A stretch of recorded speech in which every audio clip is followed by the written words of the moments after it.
Welcome to Shri and Kira Live, the voice of passionate action, bringing fresh perspectives and timeless wisdom for today's shifting paradigm. Now, it is your moment to open your mind, relax into your body and spirit as we explore the greater meaning of your now experience. Bringing wisdom, laughter, and clarity, here are Shri and Kira.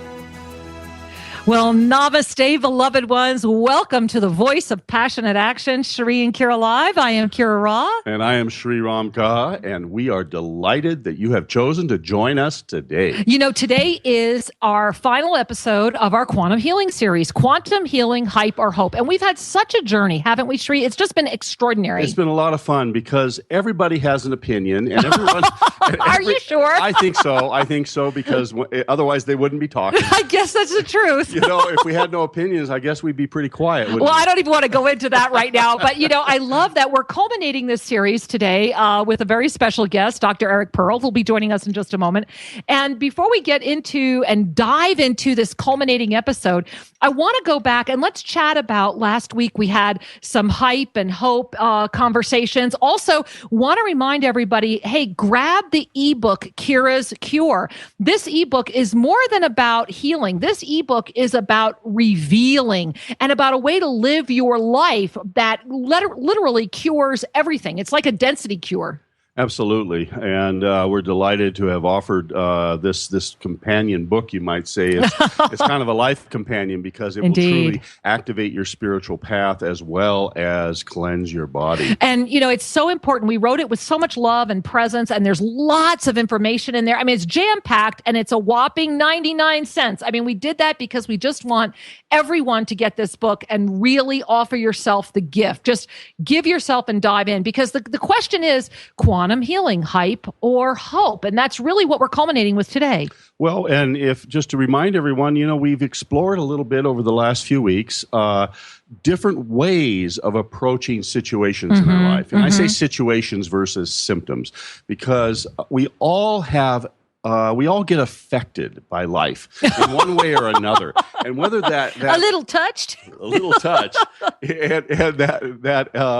that little touch is sometimes can be an uncomfortable symptom, or sometimes it can be an unpleasant experience. Well, and the key is it's not just physical. It's not just physical. And there are so many ways, so many layers to this ogre. Yeah. That now you guys know that was a Shrek reference, right? Okay, go ahead, Shri. I'm Anyway. sorry. I just can't help it. Every time I hear layers, I just hear Shrek.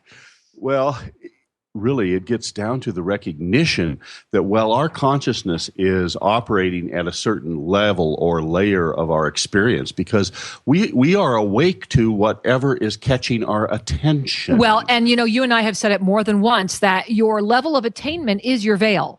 And when it comes into quantum energy, when it comes into quantum space, when it comes into quantum healing and moving beyond the linear, it demands kind of paying attention to our veil. Well, it does. It's self-awareness is a continually revelatory process. Ooh.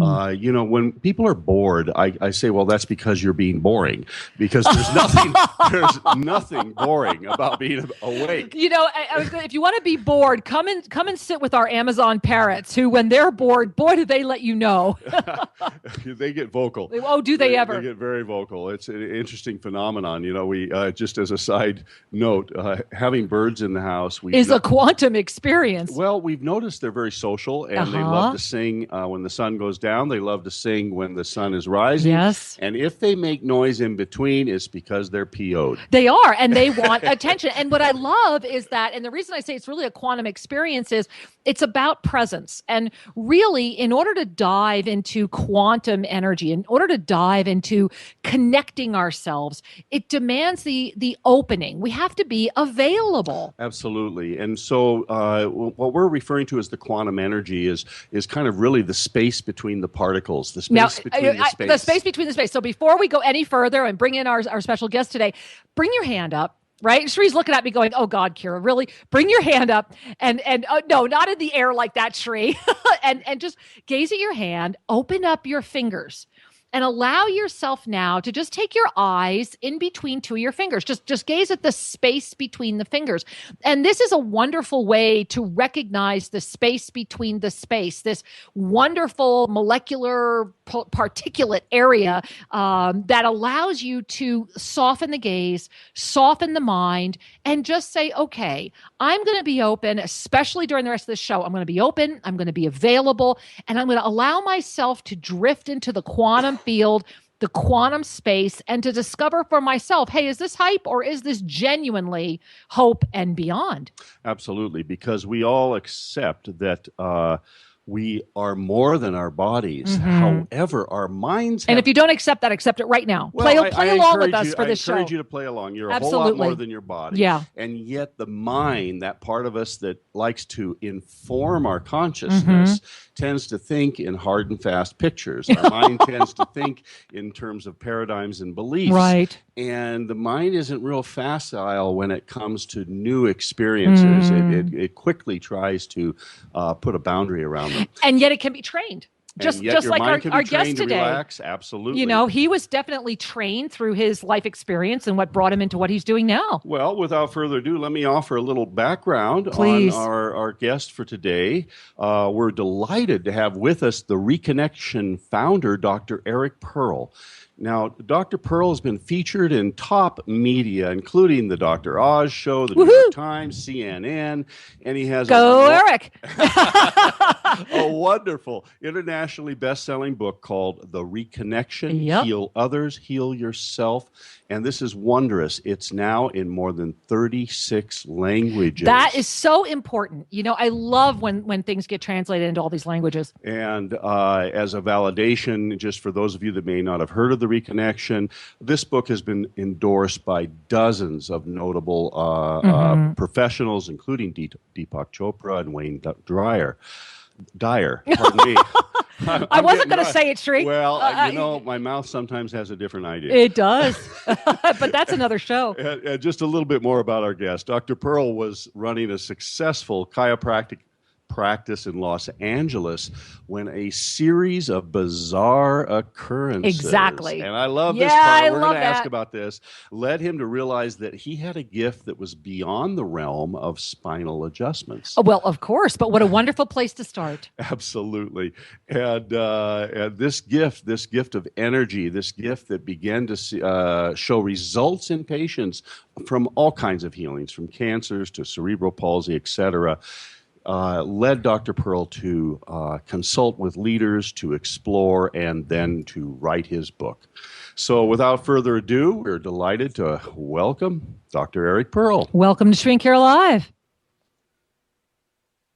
Whoops, hi. I had the mute button on and didn't know it. Thank you for having me. Well, it's our pleasure to have you here with us this afternoon. Thanks for joining us. We are good. We can hear you just fine. Great. All right. I do have to say, I guess something happened and you caught me off guard because I am here in Serbia and just got off stage. Well, I'm so grateful for our timing that this can work out because there is always a connection, is there not? Yes, there is. Indeed. Well, so welcome and joining us. So, take a deep breath. I know that you're letting go of having had to be with all those people. Exactly. And that in itself is a totally different energy. I love it. Now I have to ask, okay, so you said you're in Serbia. Did I hear you right? That's right. I'm here. All right. So now what time is it for you over there? What time is it now? It is about 10 after 9, 9:09 in the evening. Woohoo! All right. Well, thank you for staying with us because really, this is really part of the gift of the energy of the no time, no space. Everything is a continuum. I love that. Well, and not only that, we're delighted that we are living in an era where we can connect via the internet, via Skype and cell phones, and really expand ourselves. And so much of, I was delighted as I read your book, Eric, on it just was, to me, it offered a sense of being a foundational work, primer, if you will, on energy healing. But beyond that, and I'm curious, as you underwent the transformation. Yeah. what clicked inside of you? How did you learn how to bring words to this experience? And I want to add to that, Shri, because in your book, I really enjoyed reading about, the people that started receiving this energy from you, and about the woman on the beach. And how is that for you? I mean, how all of a sudden this starts happening in your life? How did that feel? Well, let's start with the first question, which is a very interesting one. How did I learn to bring words to this? I really didn't know how to at all, especially when I first started being interviewed for this or about this work, until I caught myself on video, on film. And I noticed that when someone would ask me a question that I didn't consciously know the answer to, my eyes would look down. They would sort of look down and off to the side. And in seeing that, I realized that I went someplace to access the information, because there weren't pat words for this. Really, the answers needed to be described, explained, actually sort of in a sense painted, like a picture, like a painting. And now, much later that you asked me this question, I realized that what I had done was go to a place that today is referred to as a place of active listening, active awareness, because we've been looking, first we look for the answers in the most commonly expected locations, in books, in print. Then we tend to listen to the universe passively. We listen to this four-dimensional experience that we're having here, in this arena of height, width, depth, and time, without truly recognizing or being aware that all along, time, as quantum physics explains, is not only disappearing, but time has been an illusion. And if we absolutely, actively, so right. But if we actively allow ourselves to listen, we allow ourselves to listen to a space beyond this basic four-dimensional existence, and we tune into what today science refers to as zero-point field, which is this all-expansive field of information, which jokingly I used to say was referred to as many different things, such as the etheric field, which science disproved not just once, but twice. Once in the late 1800s, one in the early 1920s. So let's bring this back to you for a second, because sure. One of the things that I've noticed in my healing path and working with many students is there's always some form of aha moment, and usually there's a series of them. And as I connected with your book and your sharing of that time when you were kind of being in the dance of the flow of this, and available to the flow, which was lovely. Yeah, it appeared to me that you were gifted. You might say you were channeling these energies without really having the brain engaged at first. Is that accurate? I think that's highly accurate, because at that point in time it had nothing to do with thought. It appeared in front of me. I observed it. Well, I noticed it. You couldn't help but notice it. It was huge. And I recognized that I was standing in the presence of something so large that I really had two choices. One choice I didn't even recognize. That choice that I didn't recognize was I could have chosen to interpret this as something to be afraid of. Mm-hmm, but the other choice, which was the only one I saw, was to recognize that I was standing in awe of something tremendously unique and immense. And so I want to ask you, because that is such a powerful statement about making your choice. Why did you feel, what in your life, was there something that prepared you? You said you didn't even consider the other choice, which is just extraordinarily perfect. But was there something that prepared you? Was it an inherent knowing? What was it that said, yes, this is my choice? I didn't know it was a choice. So all I can tell you is we live in a free will universe. Right. Funnily enough, whether or not we like it. We live in a free will universe, whether we want to or whether we don't. And so whatever prepared me on some level other than I was aware of at the time. I was compelled. You could say I had to do this, but I don't want us to confuse having to do this with not being in a free will universe. I didn't have exactly. to do it. No, it was a passion. It sounds to me. Yes, instantly. Now, I can tell you what might have prepared me for it if you want to go in this arena. But I wasn't thinking about it at the time. It could have had something to do, if you want to go way, way, way, way, way far back, with the fact that my mother died giving birth to me and had the life after death experience, the whole thing, before we had Elizabeth Kubler-Ross or Raymond Moody or the other people speaking about this. And while she was going through that, I was still inside of her, still attached at the umbilical cord. So for all I know, maybe in that process I took a glance backwards, recognized that there was something I was here to do, and at a certain point in time when it appeared, some knowingness in me said, here it is now. But again, it's just supposition. Well, no, I appreciate you sharing that, because what I was sensing as you were sharing earlier about the choices was I just kept hearing clearly, ask him. And that's exactly what I was hearing, was that there was something in your early life. And certainly we're talking about at the moment of life on this planet beginning. So we really appreciate you sharing that, because this dives into the quantum field, the quantum energy of allowing ourselves to have this extraordinary wisdom come through us without stopping it. It's a lot of times it's about getting out of our own way.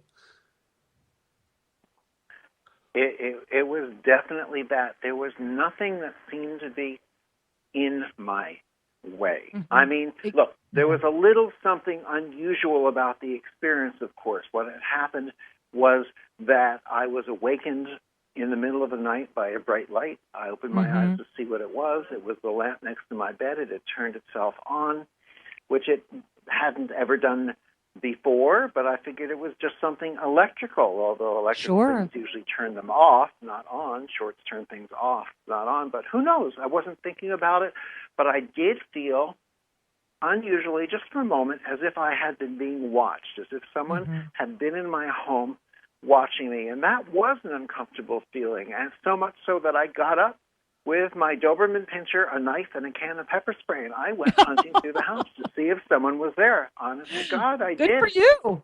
Yeah. And I couldn't find anyone, and that's when I told myself it had to be my imagination. And I went back to bed. But that Monday morning, when I went into my office, when I removed my hands from my patients, because I would work on them, chiropractically with my hands, they started reporting that they were seeing colors they'd never seen, smelling flowers they had never smelled. Beautiful. As I was watching their bodies lying there, as I held my hands near them, their bodies were going into involuntary movements, eyes darting back and forth, muscles in the face, pulling fingers and arms. How did that feel for you? How did that feel for you? You're watching this experience. You've just had this night where you've got your Doberman and your knife, and you're looking at everything, and then you wind up in your office, and it's obviously you were in the middle of a quantum shift. Something changed. Something was shifting. And so what's going on for you in that moment? Bring us right to that moment, Eric. What was going on? It was compellingly fascinating. It was as if I had and I was so focused in on it, it was almost as if I were a microscope or a telescope, and someone had focused me in. There could not have been a distraction from what was happening if fire alarms had gone off in my office at that moment. Got it. So this presence that was activated within you is indeed a presence that can be activated in others if the timing is right, if the willingness is right, in the availability of the student. Because one of the things I enjoyed in your book was you basically said, I don't teach healing. That you're either a healer. What I said was you can't teach healing. Fair enough. Actually. Okay, and you cannot teach healing as far as I'm concerned. Howsoever, what you can do with this gift is somehow, you could say, transmit it, or maybe another way of saying it is awaken something within another person as you have an interaction with this, with them. Something seems to be, I don't love to use the word activated, but in a sense, it's activated or it's invited. awakened. It feels like an invitation. And so, right. And so what you do teach is not the healing itself. What you teach is the familiarity with the healing. You teach how to come into comfortable familiarity with it so that you can recognize it and utilize it. Just like, for instance, if you have a young child and it's time where the child can let go of the plastic sippy cups, what do? You have to teach them how to hold a glass. You tell them, hold your thumb on this side, hold your forefinger. Don't squeeze so heavily that it breaks. Don't hold it so lightly that it falls. And you teach them a familiarity with it, which then they can hold any glass in the world appropriately. They don't need a technique because there is no technique. There is no technique to healing. That's been our limitation. Most people who say that they're teaching healing are teaching techniques, which is wonderful, but that's like giving someone training wheels on a bicycle. It's great to master the bicycle with training wheels, but that's not your ultimate goal. Your ultimate goal is to master the bicycle. And it's wonderful for what we've been doing to be mastering our energy healing techniques, but that's not our ultimate goal. Our ultimate goal and our purpose is not to master healing technique after technique after technique. It's to master healing itself. Absolutely. Amen. Amen. And that remembering of and one's hallelujah. master. Don't forget hallelujah. You got it. Now, listen, we're going to take a little station break here, but before we do, I want to say to our listeners who are online, we're going to be coming back to you in the next part of the show. So if you're calling in and the lines are busy, just keep calling. We'll start taking callers after the break. And we've got a few provocative conversations left to have with our guest, Dr. Eric Pearl. So stay with us. There's a lot more show to go. We'll be right back. Namaste, beloved one. This is Kira Ra, and I am inviting you to take a journey of the soul in the land of the heart. Imagine your life free from chaos and filled with creative clarity. Imagine waking up each day in your private lakefront casita, greeted by brilliant sun, flowers, and birds. It is here that you will effortlessly resurrect your divine blueprint in pristine energy. .com.